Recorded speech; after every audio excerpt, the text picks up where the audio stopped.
සියලු දෙනාට ජේසු පිහිටයි. ඔබ කී දෙනෙක් පොත් කියවන්න ආසද?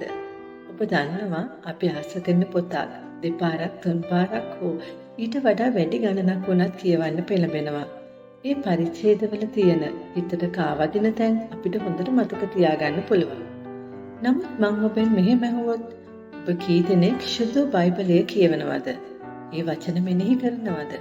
ඒකේ තියෙන පොරොන්දු අත්කරගන්න උත්සාහ කරනවද කියලා ඔබ කල්පනා කරලා බලන්න. මේ ලෝකයේ තියෙන ලස්සනම ප්‍රේම කතා පොත තමයි කිතනවන් වශයෙන් ඔබ මා ළඟ තියෙන්නේ. සාමාන්‍ය පොතක තිබෙන වචනවලට ජීවමාන බලයක් නැහැ. නමුත් අප ළඟ තිබෙන මේ පොත ඇතුලේ අපි හිතනවටත් වඩා ලොකු බලයක් තියෙනවා. මේ පොතේ තියෙන පොරොන්දු කඩ නොවන පොරොන්දු. තරවටුව අවවාදය අති ප්‍රබලයි.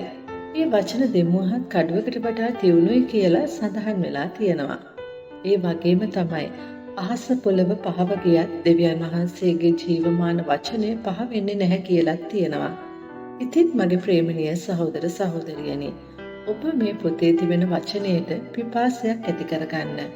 ඔබ කුමන වාතාවරණයක සිටියත් මේ දේව වචනය ඔබට මාර්ගය හොයාගන්නට උපකාර කරනවා. ඔබේ ගැටලුවට විසඳුම, රෝගයට සුවය ඔබට අත්දකින්න ලැබේ. අද පටන් මේ ලස්සනම කතාව කියවන්න, මෙනෙහි කරන්න, හිතට ගන්න. ඒක ඔබේ සිත තුළ තැන්පත් වෙන පොරොන්දු අත්විඳින්න උත්සාහ කරන්න. ඔබට ජේසු පිහිටයි.